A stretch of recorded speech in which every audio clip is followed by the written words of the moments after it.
Good morning dear students and welcome back to my channel TP Academy Saharsa. तो शुरू करते हैं। आज का टॉपिक है प्रीपोजिशन और यह है लेक्चर नंबर 8। सबसे पहले हम लोग जानेंगे प्रीपोजिशन के बारे में कि प्रीपोजिशन क्या है। आप सबों को पता है प्रीपोजिशन का हिंदी होता है संबंध सूचक शब्द, संबंध सूचक यानी संबंध को सूचक यानी बतलाने वाला अवयव या शब्द, संबंध को बताने वाले शब्द या अवयव को प्रीपोजिशन कहते हैं। प्रीपोजिशन शब्द प्री प्लस पोजिशन को मिलने से बना है। प्री का मतलब होता है बिफोर और पोजीशन का मतलब होता है प्लेस। तो प्री प्लस पोजीशन बराबर क्या होता है preposition. Pre means before, position means place. Before place स्थान के पहले, स्थिति के पहले सिचुएशन के पहले जो शब्द आता है उसे प्रीपोजिशन कहते हैं। बहुत सारी परिभाषाएं, बहुत सारे डेफिनेशन प्रीपोजिशन का अलग अलग विद्वान के द्वारा दिया गया है। एक साधारण सी परिभाषा, एक बेसिक परिभाषा लेते हैं हम लोग यहाँ। तो चलिए जानते हैं प्रीपोजिशन का definition. DEF definition of preposition is a word. और preposition is a word, preposition एक शब्द है विच कम्स जो आता है बिफोर पहले एनी नाउन और प्रोनाउन। और preposition is a word, preposition एक शब्द है या प्रीपोजिशन वह शब्द है विच कम्स जो आता है बिफोर एनी नाउन और प्रोनाउन जो किसी संज्ञा या सर्वनाम के पहले आता है। तो प्रीपोजिशन वह शब्द है जो किसी संज्ञा या सर्वनाम के पहले आता है। या प्रीपोजिशन एक शब्द है, जैसे ऑन एक शब्द है, इन एक शब्द है, एट एक शब्द है, अलग अलग सभी क्या है प्रीपोजिशन अपने आप में एक शब्द है और जो आता है हमेशा नाउन और प्रोनाउन के पहले। इस प्रकार से कह सकते हैं आप कि प्रीपोजिशन वह शब्द है जो किसी संज्ञा या सर्वनाम के पहले आता है। वैसे आता तो और भी चीज़ के पहले है, लेकिन जनरली आपको अभी इतना ही जानना है। चलिए देखते हैं इसका example. EX example at, in, into, to, towards, with, without, for, from, since, before, after, besides.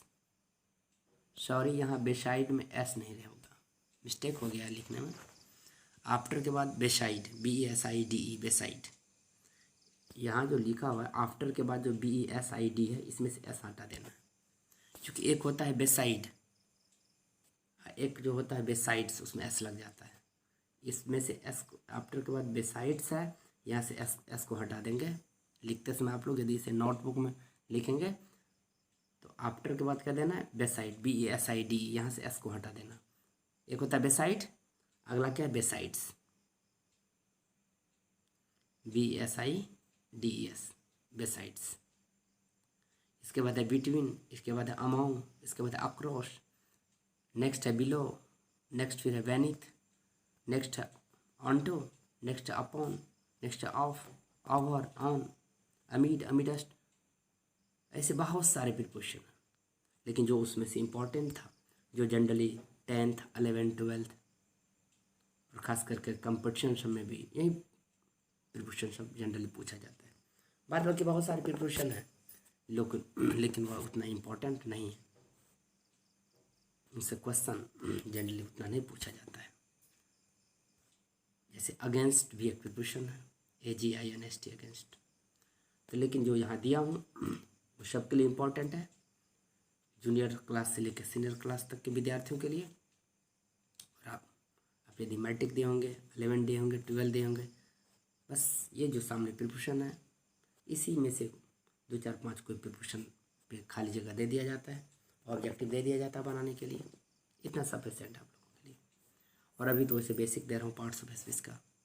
और जो विद्यार्थी लोग पिछला वीडियो पार्ट्स ऑफ स्पीच का नहीं देखें, आशा और उम्मीद करते हैं कि आप जरूर ही पार्ट्स ऑफ स्पीच का पिछला वीडियो भी देख लीजिएगा। चलिए देखते हैं थोड़ा इसका फिर से अर्थ। तो एग्जाम्पल एट का मतलब में भी होता है। अब एक एट का एक ही प्रयोग नहीं है। अब देखो एट का प्रयोग गति को दिखाने के लिए किया जाता है। At denotes speed. जैसे बस 40 किलोमीटर प्रति घंटा की रफ्तार से जा रही है। The bus is running. बस का जाना, ट्रेन का जाना का going running. The bus is running at 40 km/h। तो एक एट के बहुत सारे अलग अलग यूज हैं।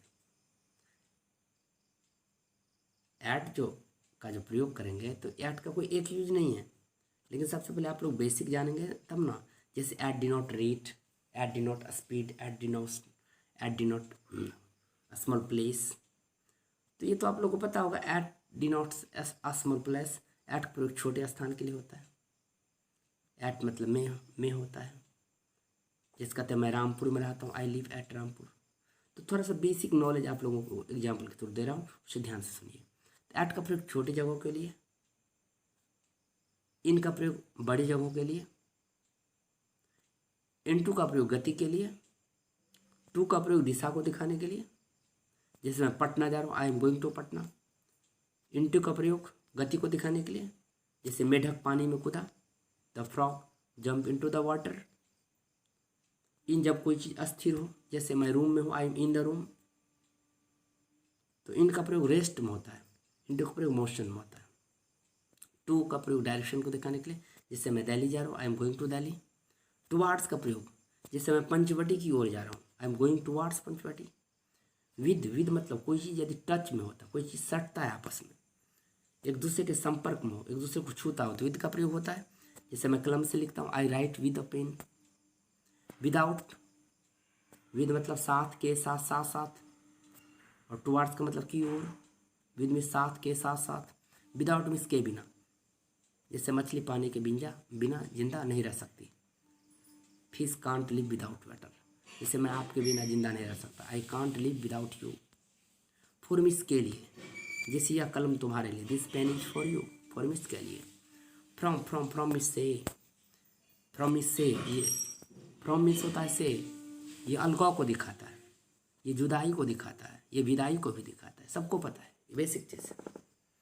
फ्रॉम मिस क्या होता है से, ये अलगाव को भी दिखाता है, जब कुछ अलग होता है एक दूसरे से, जब संपर्क टूटता है एक दूसरे से, जब जुदाई होती है,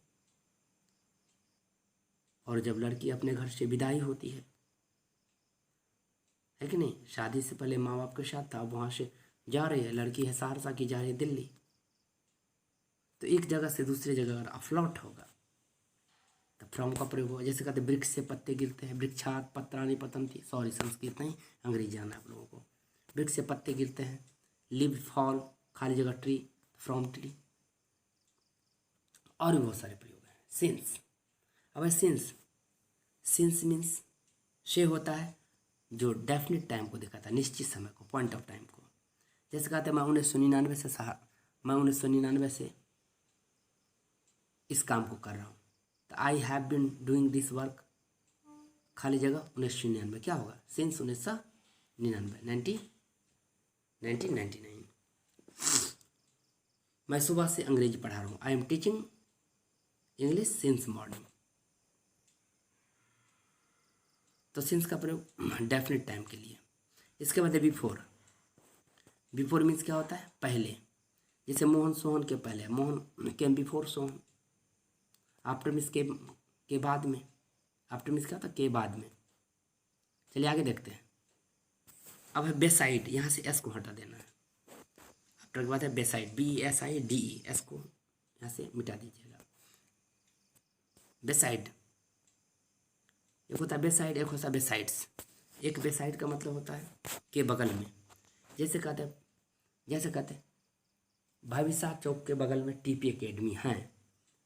टीपी एकेडमी इज बेसाइड भाविसा चौक। जैसे मैं तुम्हारे बगल में हूँ, आई एम बेसाइड यू। एक होता है बेसाइड्स, के बावजूद, के अतिरिक्त। जैसे कहते हैं मोहन बाबू के पास 4 पुत्र रहने के बावजूद भी वह हल जोतते हैं। तो besides Mohan Babu has 4 sons, he plough. Beside means के बावजूद। बिटवीन मतलब होता है के बीच में। जब दो की बात हो, कोई दो वस्तु, व्यक्ति या पदार्थ के बीच में बात हो, तो बिटवीन का प्रयोग होता है। BETWEEN। फिर यहाँ स्पेलिंग मिस्टेक है, BETWEEN। ठीक कर लिएगा स्पेलिंग को, BETWEEN, बिटवीन, BETWEEN। यहाँ डब्लू डबल हो गया, एक डब्लू को हटा देना। ये देखो प्रिंटिंग मिस्टेक हो जाता है, टाइपिंग मिस्टेक है, इसको मैं कुछ नहीं कर सकता। बिटवीन, BETWEEN, बिटवीन, के बीच में, यानी दो के बीच में। जैसे मोहन और सोहन के बीच में अंतर है। There is a difference between Mohan and Sohan. जैसे विचार और कर्म के बीच एकीकरण होना चाहिए। There should be integration between thought and action. Among means के बीच में, लेकिन दो से अधिक के लिए। जैसे there is different between Mohan, Sohan and Rohan. There is a different between Mohan, Sohan and Rohan. तो दो के लिए बिटवीन का प्रयोग होगा और दो से अधिक के लिए अमंग का प्रयोग। अक्रॉस, अब अक्रॉस का बहुत सारे, एक प्रिपोजिशन के बहुत सारे हिंदी होते हैं। चलिए अक्रॉस का पहला हिंदी लेते हैं। एक छोर से दूसरे छोर तक, इस पार से उस पार तक। जैसे रोड के इस पार मेरा घर है और रोड के उस पार आपका घर है, तो मैं बोल रहा हूँ आपका घर रोड के उस पार है। अक्रॉस मीन्स के उस पार भी होता है। Your house is across this road.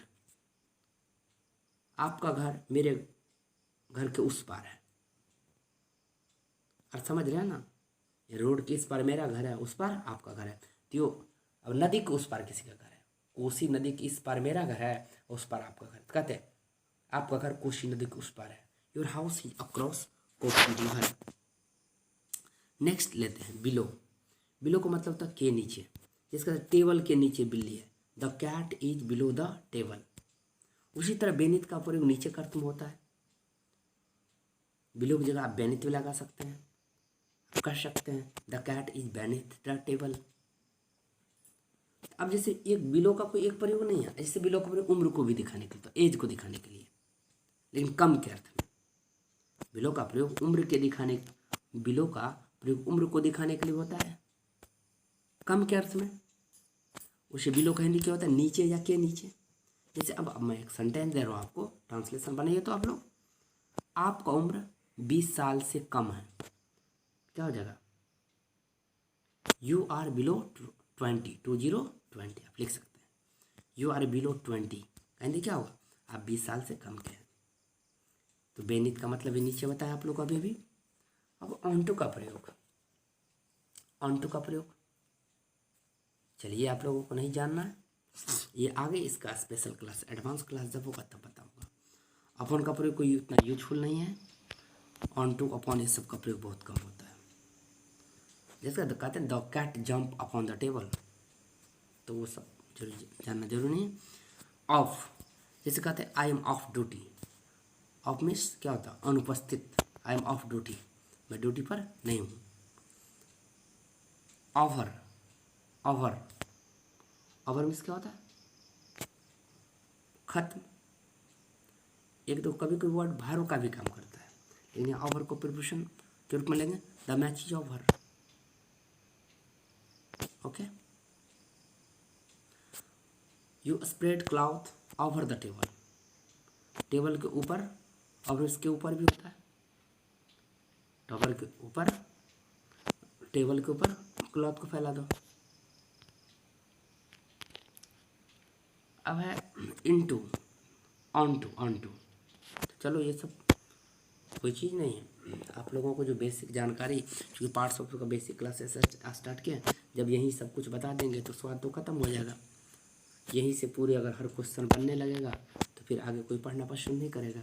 तो बेसिक में आप लोग प्रिपोजिशन की डेफिनेशन, इसका जो एग्जाम्पल है जितना दिया गया, कम से कम आप सबसे पहले एग्जाम्पल याद कर लें।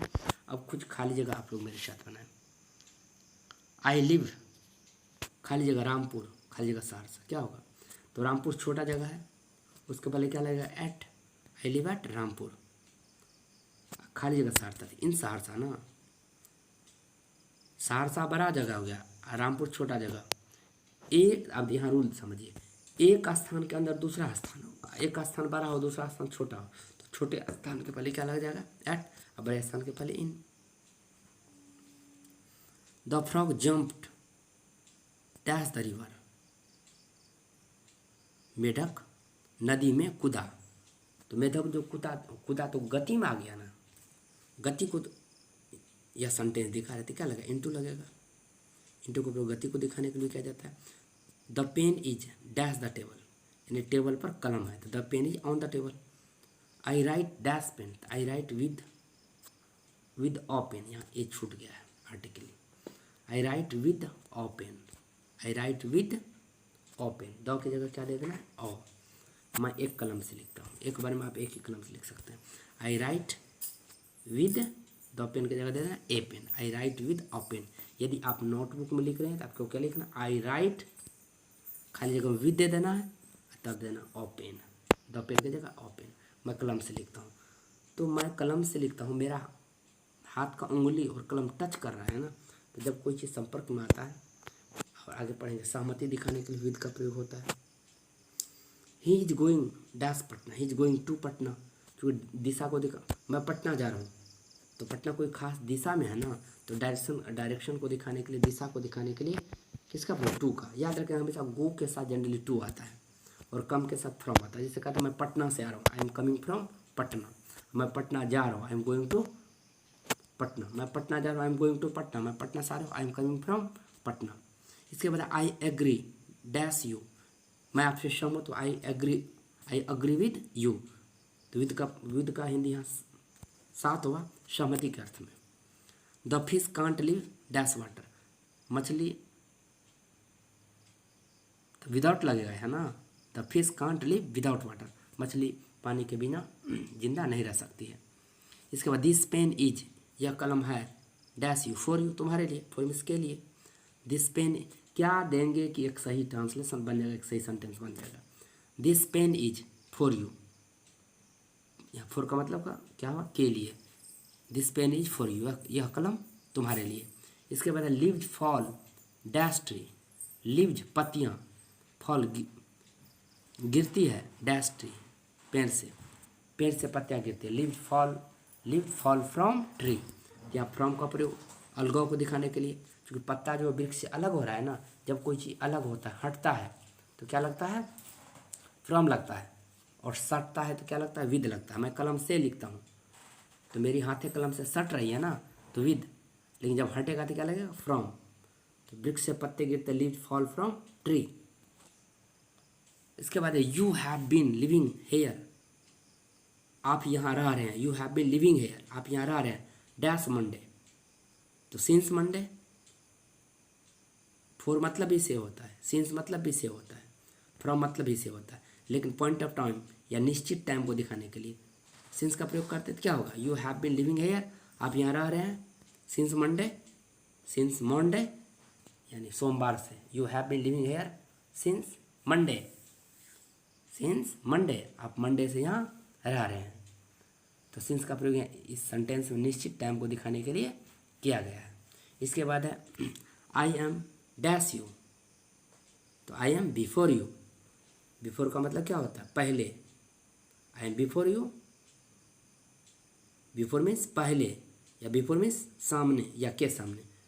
तो जनरली स्पोकन में आजकल बहुत बोलचाल में सेंटेंस यूज किया जाता है। आई एम बिफोर यू, मैं आपके सामने हूँ। बिफोर मीन्स यहाँ क्या जानेंगे आप लोग?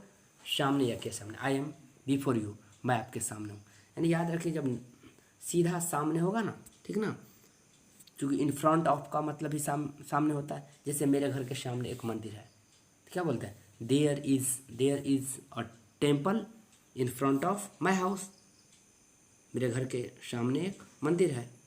तो there is a temple in front of my house, in front of का प्रयोग होता है सामने का में, लेकिन जनरली स्पोकन में मैं आपके सामने हूँ, आई एम बिफोर यू ही आपको बोलना है। इसके बाद है TP Academy 9334074855। New batch time के लिए या किसी प्रकार की विशेष जानकारी के लिए आप अवश्य कॉल करें, लेकिन सुबह 6 बजे से लेकर 6 बजे शाम तक नहीं। सुबह 6 बजे से लेकर 6 बजे शाम तक क्लास रहती है। 6 बजे शाम के बाद यदि मुझे चाहने वाले प्यारे विद्यार्थियों आप कॉल करते हैं तो मुझे बहुत खुशी मिलेगी। वैसा रही कि नहीं, आप जनरली 6 बजे शाम के बाद 6 से 8 के बीच शाम में बात कर लीजिए, उसमें मैं फ्री रहता हूँ। और आप लोगों को बहुत बहुत धन्यवाद। Thank you for watching this video. आप लोगों को फिर से धन्यवाद। और पिछले कुछ दिनों से वीडियो लेक्चर आप लोगों के सामने अपलोड नहीं कर रहा था, क्योंकि कहीं ना कहीं आप लोगों का प्यार मोहब्बत बहुत कम मिल रहा था। आपका प्यार बने रहें, आप TP Academy सहरसा को सपोर्ट करें। आपसे निवेदन है, आग्रह है कि आप इस वीडियो को अधिक से अधिक लाइक करें, शेयर करें, सब्सक्राइब करें, ताकि वीडियो बनाने मुझे आनंद आएगा। तो फिर मिलते हैं नेक्स्ट वीडियो में, तब तक के लिए नमस्कार, जय हिंद, जय युवा।